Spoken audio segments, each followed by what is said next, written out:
This is the David Lloyd Tennis School at intersport.com. There are two types of serve that use spin, the topspin serve and the slice serve. Most players add spin because it makes the serve more reliable and easier to control.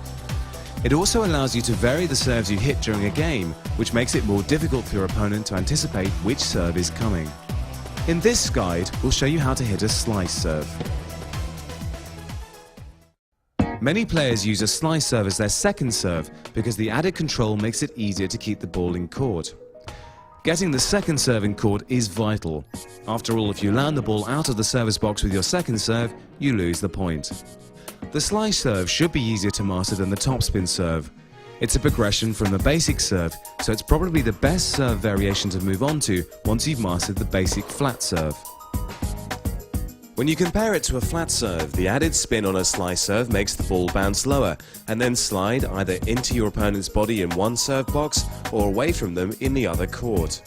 This added spin makes it more difficult for your opponent to anticipate and return the ball. Let's start with the grip. The grip that's used for the slice serve is the continental grip, the same grip that you'll use for a basic serve. The starting position for the slice serve is also the same, just behind the baseline, closer to the center mark for singles and a wider position for doubles. If you're right-handed, your left foot will be closer to the baseline, and for left-handed players, it's the right foot. Place your feet in a comfortable position, about shoulder width apart, and with both feet a little less than 45 degrees to the baseline. Your weight should be evenly balanced with perhaps a little more weight on your front foot. As you improve, you'll probably start with your weight more on the front foot and then move it to the back foot as you start the serve action. Now let's look at throwing the ball up.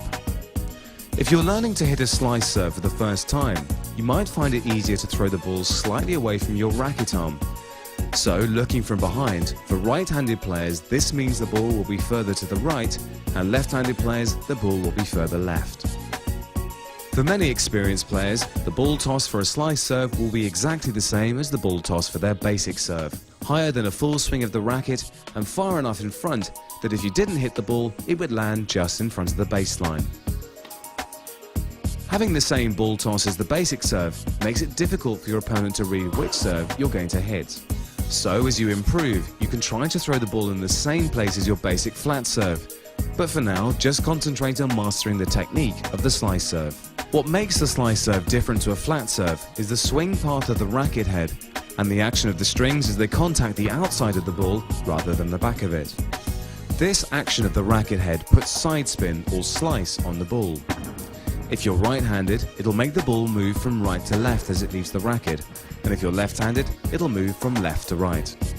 This side spin causes the ball to bounce to the side as it lands and move either away from your opponent or move into their body, rather than moving in a straight line. This makes it more difficult for your opponent to hit the ball.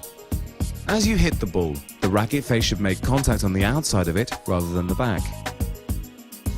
As this example with the left-handed player shows, the slice contact makes the ball rotate and move further to the right after it bounces. And with a right-handed player, the slice contact makes the ball rotate and move further to the left after it bounces.